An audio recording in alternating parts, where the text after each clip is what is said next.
Mark 8. Jesus feeds the 4,000. During those days, another large crowd gathered. Since they had nothing to eat, Jesus called his disciples to him and said, I have compassion for these people. They have already been with me 3 days and have nothing to eat. If I send them home hungry, they will collapse on their way, because some of them have come a long distance. His disciple answered, But where in this remote place can anyone get enough bread to feed them? How many loaves do you have? Jesus asked. 7, they replied. He told the crowd to sit down on the ground. When he had taken the 7 loaves and given thanks, he broke them and gave them to his disciples to distribute to the people, and they did so. They had a few small fish as well. He gave thanks for them also and told the disciples to distribute them. The people ate and were satisfied. Afterwards, the disciples picked up 7 basketfuls of broken pieces that were left over. About 4,000 were present. After he had sent them away, he got into the boat with his disciples and went to the region of Dalmanutha. The Pharisees came and began to question Jesus. To test him, they asked him for a sign from heaven. He sighed deeply and said, Why does this generation ask for a sign? Truly, I tell you, no sign will be given to it. Then he left them, got back into the boat, and crossed to the other side, the Yeast of the Pharisees and the Herod.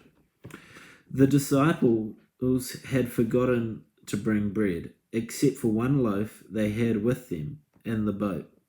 Be careful, Jesus warned them. Watch out for the yeast of the Pharisees and that of Herod.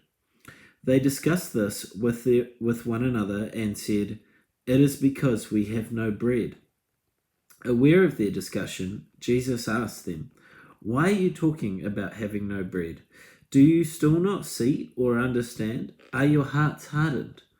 Do you have eyes but fail to see, or ears but fail to hear? And don't you remember when I broke the 5 loaves for the 5,000? How many basketfuls of pieces did you pick up? 12, they replied. And when I broke the 7 loaves for the 4,000, how many basketfuls of pieces did you pick up? They answered, 7. He said to them, Do you still not understand? Do you? Jesus heals a man at Bethsaida. They came to Bethsaida, and some people brought a blind man and begged Jesus to touch him. He took the blind man by the hand and he led him out to the village. When he had spit on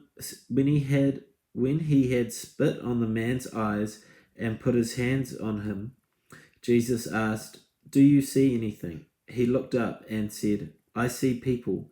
They look like trees walking around. Once more, Jesus put his hand on the man's eyes. When his eyes were opened, his sight was restored, and he saw everything clearly. Jesus sent him home, saying, Don't even go into the village. Peter declares that Jesus is the Messiah. Jesus and his disciples went on to the village around Caesarea Philippi. On the way, he asked them, Who do people say I am? They replied, Some say John the Baptist, others say Elijah, and still others, one of the prophets. But what about you? He asked. Who do you say I am? Peter answered, You are the Messiah. Jesus warned them not to tell anyone about him. Jesus predicts his death. He then began to teach them that the Son of Man must suffer many things and be rejected by the elders, the chief priests, and the teachers of the law, and that he must be killed and after 3 days rise again. He spoke plainly about this, and Peter took him aside and began to rebuke him. But when Jesus turned and looked at his disciples, he rebuked Peter. "Get behind me, Satan. You do not have in mind the concerns of God, but merely human concerns." The way of the cross. Then he called the crowd to him, along with his disciples, and said, "Whoever wants to be my disciple must deny themselves and take up their cross and follow me. For whoever wants to save their life will lose it, but whoever loses their life for me and for the gospel will save it. What good is it for someone to gain the whole world, yet forfeit their soul? Or what can anyone give in exchange for their soul? If anyone is ashamed of me and my words in this adulterous and sinful generation, the Son of Man will be ashamed of them when he comes in the Father's glory with the holy angels